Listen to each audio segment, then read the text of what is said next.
नमस्कार. आशू रेसिपीमध्ये तुम्हा सर्वांचं खूप मनापासून स्वागत करते.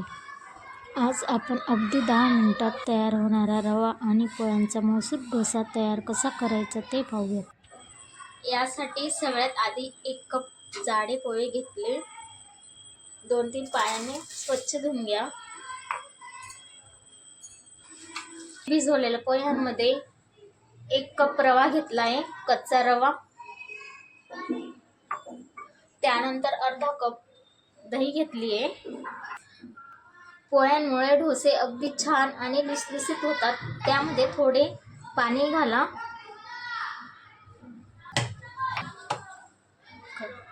छान मिक्स करायचे. 1 कप पाणी लागले. 5-10 मिनिटसाठी झाकून ठेवू.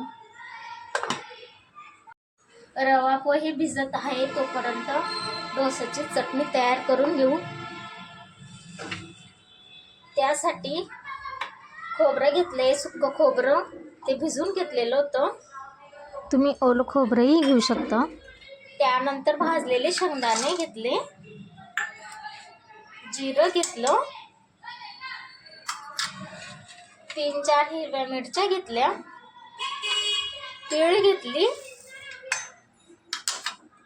लिंबूचा रस घेतला,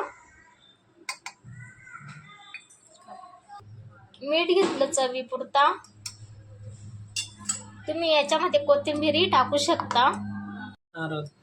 यात पाणी टाकू थोडे. चटणी वाटून घेऊ.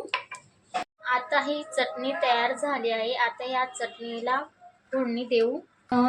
गरम तेलामध्ये त्यामध्ये मोहरी टाकूया. अर्धा चम्मच मोहरी चांगली तडतडू द्यायची चटणीमध्ये.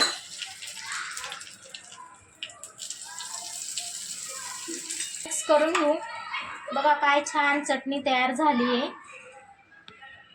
भिजलेले रवा पोहे मिक्सरच्या भांड्यात काढूया. जास्त मिश्रण कधी असेल तर 2 वेळेस तुम्ही काढू शकता.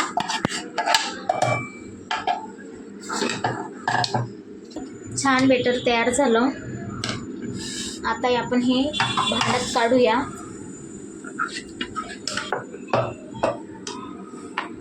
त्यामध्ये मीठ टाकूया चवीपुरता.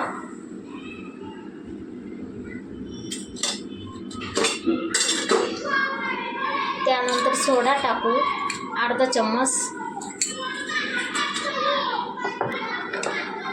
छान मिक्स करून घेऊ. थोडं पाणी टाकून मिक्स करू छान. बॅटर छान मिक्स करून घ्यायचं. आता याचा आपण स्पंज डोसा तयार करूया. नॉनस्टिकचा तवा गरम करायला ठेवला आहे.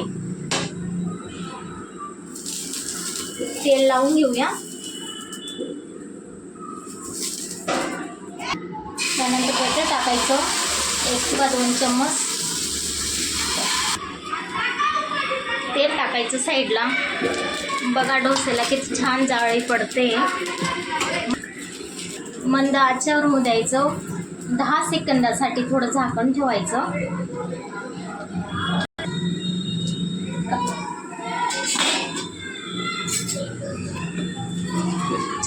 बघा छान डोसा झालेला आहे. आपण आता हा डोसा प्लेटमध्ये काढूया.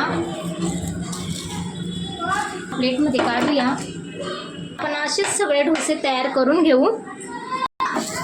तेल लावूया.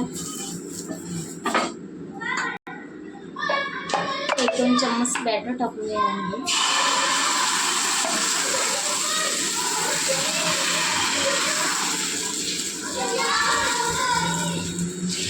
डोसा छान तयार झालेला आहे. जाळी पण छान आलेली आहे.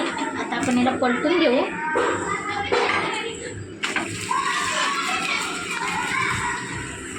हे बघा छान डोसे तयार झालेले, नरम सॉफ्ट. रेसिपी आवडली असेल तर नक्कीच व्हिडिओला लाईक आणि शेअर करा, सबस्क्राईब करा. लवकरच भेटणार आहोत अशा एकाच रेसिपीसोबत.